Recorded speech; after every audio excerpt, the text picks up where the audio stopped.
தண்ணிக்கு பாவிக்கக்கூடிய வார்த்தை என்ன தெரியுமா? மா. மாண்டா என்ன? தண்ணி. மா மீம் அலிஃப் ஹம்சா. ஏன் ஏன் தண்ணிக்கு மாண்டு சொல்ற? ஏன் தண்ணிட கலர் என்ன தெரியா? தண்ணிட கலர் தெரியுமா? தெரியாது. தண்ணியுடைய டேஸ்ட் என்ன தெரியுமா? தெரியாது. தண்ணியுடைய வாசம் என்ன தெரியுமா? தெரியாது. நிறம், மனம், சுவை, இது மூணும் தெரியாது. படைச்சவனுக்கு தான் சொல்லலாம். அதனால தண்ணிக்கு பேரு மா. தண்ணிக்கு பேர் என்ன? மா.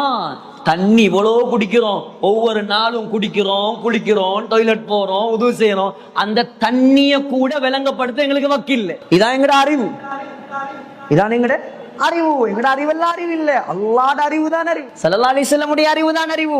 குடிக்கிற தண்ணிக்கு விளக்கம் சொல்லல எங்களுக்கு. அதுல கலர் தெரியாது. உலகத்துல எவ்வளவு கலரை கொண்டு வந்துட்டாங்க. அப்ப தண்ணிக்கு மூணு கலரை சொல்லி இருக்கணும். கலர் இல்லாட்டி தான் அதுக்கு தண்ணி. எவ்வளவு டேஸ்ட கண்டுபிடிச்சிட்டான். அப்ப தண்ணிக்கு ஒரு டேஸ்ட சொல்லணுமே. டேஸ்ட் இல்லாட்டி தான் அது தண்ணி. எவ்வளோ வாசம், சுப்ஹானல்லாஹ், லட்சக்கணக்கான வாசம். கௌபத்துல்லாஹ்வுல அவர் அந்த ஹஜ்ருல் அஸ்வத தொடைப்பார். அரபிவன் தொடைக்க போகல அந்த டிஷ்யூவை கேட்டு சண்டை பிடிப்பானு. இந்த டிஷ்யூ துறைக்கிற ஹஜ்ருல் அஸ்வத் துறைக்கிற டிஷ்யூ விற்குது, அதை கேட்டு சண்டை பிடிச்சி எங்களோட வந்து ஒருத்தர் எடுத்துட்டு வந்து அதை பெக் பண்ணி வச்சிருக்கிறாரு. அதுல வாசம் மூக்க வச்சிட்டு இருக்கேல. இவ்வளவு வாசம் கண்டுபிடிச்ச நீங்க தண்ணியோட வாசத்தை சொல்லுங்களேன். வாசம் அடிச்சா அது தண்ணியில், அதுக்கு பேரு வேறு. ஆகையால சகோதரர்களே, இதுதான் இந்த குர்ஆனுடைய அற்புதம். மின் ஷர்ரி மா ஹலக். இந்த மாவுக்கு அர்த்தம் தெரியாது. எவ்வளவு அற்புதமான குர்ஆன் பாருங்க. அல்லாஹ் ரப்புல் ஆலமீன் இறக்கி இருக்கிறான். இது ஒரு வசனம் போதும். இது அல்லாஹ்வால் இறக்கப்பட்ட குர்ஆன்ங்கிறது. வேறொன்றும் தேவையில்லை. நீ விளக்கம் சொல்ல ஏலும்டா. மாவுன்ற வார்த்தைக்கு சரியா அர்த்தம் சொல். பொதுவா தான் சொல்லலாம். மின் ஷர்ரி மா ஹலக். அவன் படைத்த அத்துணை பொருட்களின் தீங்கை விட்டும் நான் பாதுகாப்பு தேடுகிறேன். அதனாலதான் அல்லாஹ் சுப்ஹானஹு தஆலா எங்களை என்ன செஞ்சிருக்கிறான், இப்படி ஒரு குர்ஆனை படிக்கிற சந்தர்ப்பத்தை அல்லாஹ் எங்களுக்கு தந்திருக்கிறான். இப்ப அல்லாஹ் என்ன செஞ்சிருக்கிறான், இந்த சூறாவை எப்படி ஆரம்பிச்சிருக்கிறான்? குல் அஊது பிரப்பில் ஃபலக். ஃபலக்ண்டா என்ன? அதிகாலை, ஏர்லி மார்னிங். கொஞ்சம் யோசிங்க, இவ்வளோ விஷயம் இருக்க போக்கல ஏன் அல்லாஹ் அதிகாலை நேரத்துடைய ரப்பு என்று தன்னை சொல்றான்? நான் சூரத்துல் ஃபாத்திஹால உங்களுக்கு சொன்னேன். மொத்தம் குர்ஆன்ல 996 இடங்கள்ல நான் தான் ரப்பு என்று அல்லாஹ் சொல்றேன். அதுல ஒரு இடம் தான் இது. என்ன? குல் அஊது பிரப்பில் ஃபலக். இவ்வளவு விஷயம் இருக்குது. இரவு இருக்குது, பகல் இருக்குது, சூரியன் இருக்குது, சந்திரன் இருக்குது. இதெல்லாம் இருக்கும் போது அல் ஃபலக், ஏர்லி மார்னிங் என்ற வார்த்தை அல்லாஹ் ஏன் பாவிச்சிருக்கிறான்? ஆக பெருமதியான ஒரு நேரம் தான் சுபஹுக்கு பின்னால உள்ள நேரம். ஆனா நாங்க கொழும்புல நல்லா தூங்குற நேரம். விடிய முழிச்சிட்டு புதுக்கடையிலையும் மாளிகாவத்தையிலையும் சுத்திட்டு சுபஹு தொழுதுட்டு படுன்னு படுக்கிறேன். ஆக கெட்ட பழக்கம் தான் சுபஹு தொழுது சூரியன் உதிக்காமல் படுக்கிறது. ஏன் தெரியுமா? ஸல்லல்லாஹு அலைஹி வஸல்லம் கையேந்தி அல்லாஹ்விடத்துல துஆ செஞ்சாங்க. திருமிதியில வருது, அபூ தாவூத்ல வருது, நசாயில வருது. அல்லாஹும்ம பாரிக் லி உம்மதி ஃபீ புகூரிஹா. யா அல்லாஹ், என்னுடைய சமுதாயத்துக்கு அதிகாலை நேரத்தில் நீ பரக்கத் செய்வாயாக. அப்ப அல்லாஹ்வுடைய தூதர் பரக்கத்துக்கு துஆ செஞ்சிட்டாங்க. இவன் பாய போட்டு படுத்தா என்ன நடக்கும்? நல்லா தூக்கம் போகும். சுபோ டைம் பாருங்க, சுபோ தொழுதுட்டு போய் தூங்கினா ராவையில கூட அவ்வளவு நிம்மதியான தூக்கம் வராது. சுபோவுக்கு பின்னால் அப்படி தூக்கம் வருமே. அது ஸல்லல்லாஹு அலைஹி வஸல்லம் பரக்கத்துக்காக துஆ செஞ்ச நேரம். தூங்கிடப்படாது.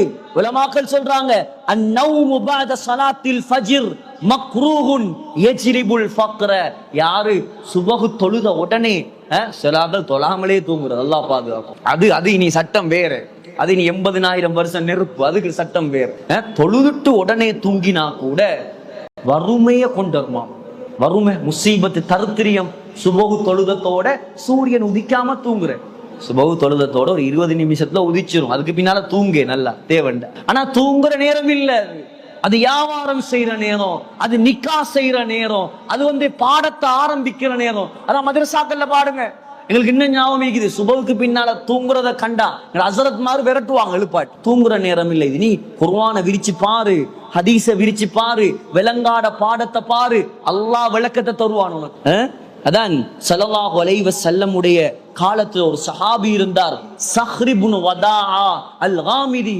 அவர் என்ன செஞ்சாராம், இந்த ஹதீஸை கேட்டதுக்கு பின்னால அவருடைய வியாபாரம் சின்னதா இருந்த வியாபாரம் காலையில சுபஹுக்கு பின்னால் அவர் வியாபாரத்தை செய்ய ஆரம்பிச்சாராம். பெரிய பணக்காரனா மாறிட்டாராம். பெரிய பணக்காரர். இன்னைக்கு பெட்டாவை திறக்கிறது 11 மணிக்கு தான். பெட்டாவில போனீங்கன்னா 11 மணிக்கு தான் திறப்பான். பரக்கத்து இல்ல. நாங்க என்ன செய்யணும், எங்கட நாங்க முஸ்லிம்கள், எங்கட தொழில் சுபகு தொழுகத்தோட எங்கட தொழில். சுபகு தொழுதாச்சா, தாலி முடிச்சாச்சா, மக்களை சந்திச்சாச்சா, தொழில் ஆரம்பிச்சிடணும். படுத்துறப்படாது. ஆக பரக்கத்தான நேரம் தொழிலுக்கு, நிக்காஹுக்கு, எந்த நல்ல காரியமா இருக்கலாம். அதான் அல்லாமா முனாவி ரஹ்மத்துல்லாஹி அலைஹி ஃபைதுல் கதீர்ல எழுதுறாங்க, யுந்தபு லிமன் லஹு வதீஃபத்துன் மின் நஹ்வி க்ராஅத்தின் அவ் விர்தின் அவ் இல்மின் ஷர்ஈன். குர்ஆன் ஓதுறதுக்கு, ஔராதுகள் ஓதுறதுக்கு, மார்க்கத்தை படிக்கிறதுக்கு, தொழில் செய்யறதுக்கு, பிரயாணம் போறதுக்கு, நிக்காஹ் செய்யறதுக்கு, ஒரு ஊடொன்று கட்டுறதுக்கு, என்ன விஷயமா இருக்கலாம். எந்த நேரம் சிறந்த நேரம்? சுபஹுக்கு பின்னால உள்ள நேரம். எங்க தர்தீப கொஞ்சம் மாத்துவோமா இன்ஷா அல்லாஹ். எங்களுக்கு பரக்கத்தெல்லாம் கொட்டுவார். நம்பிக்கையா செஞ்சு பாருங்க, பரக்கத்து உண்டாகும். காலையில தூங்காம இருந்து பாருங்க, அந்த நாள் செழிப்பான நாளாக இருக்கும். எந்த அளவுக்குன்னு சொன்னா சஹீஹான ஹதீஸ்ல வருது. அல்லாமா சுஃபியான் இப்னு உயைனா அவங்களோட ஜாமியில பதிவு செய்யறாங்க. ஹஜ்ரத் ஹவ்வாத் இப்னு ஜுபைர் ரலியல்லாஹு அன்ஹு சொல்றார், நௌமு அவ்வலின் நஹாரி குர்குன். நௌமு அவ்வலின் நஹாரி குர்குன் வௌசதிஹி குல்குன் வஆகிரிஹி ஹும்குன். சுபஹு தொழுதத்துக்கு பின்னால உடனே தூங்குறது புத்திய மங்க செய்யும். புத்தியில குறைவு, மந்த புத்தி உண்டா, மந்த புத்தி. வௌசதிஹி குல்குன், நடுப்பகல்ல தூங்குறது. அதுக்கு தான் என்ன சொல்றது, கைலூலா. ஜமாத்துல போனீங்கடா, மதரசாக்களுக்கு எங்களை பாத்தீங்கடா, பிள்ளைகள் லுகர் பாங்கு சொல்றதுக்கு முன்னால தூங்குவா. ஏன்? அது ஹுலுக்குன். ஹுலுக்குண்டா ஹுலுக்குன் நபவியுன். ஸல்லல்லாஹு அலைஹி வஸல்லம் கைலூலா தூங்குவாங்க. இன்னைக்கு ஆராய்ச்சிகள் சொல்லுது, யாரு உச்சி வெயில் வாரத்துக்கு முன்னால கொஞ்ச நேரம் தூங்குவாங்களோ அவருடைய புத்தியில அல்லாஹ் பரக்கத்தை உண்டாக்குவான். கைலூலா சொன்னாங்க ஸல்லல்லாஹு அலைஹி வஸல்லம். இப்னு ஹிப்பான் தபரானில வார ஹஸனான ரிவாயத், கைலூ, ஏ முஸ்லிம்களே, நீங்க கைலூலா தூங்குங்க. நீங்க கைலூலா தூங்குங்க. ஏன் தெரியுமா? ஃபைன்ன ஷயாத்தீன லா தகீலு. ஷைத்தான் தான் கைலூலா தூங்க மாட்டானா. அதுக்காக கைலூலா தூங்காதவன் எல்லாம் ஷைத்தான் இல்ல.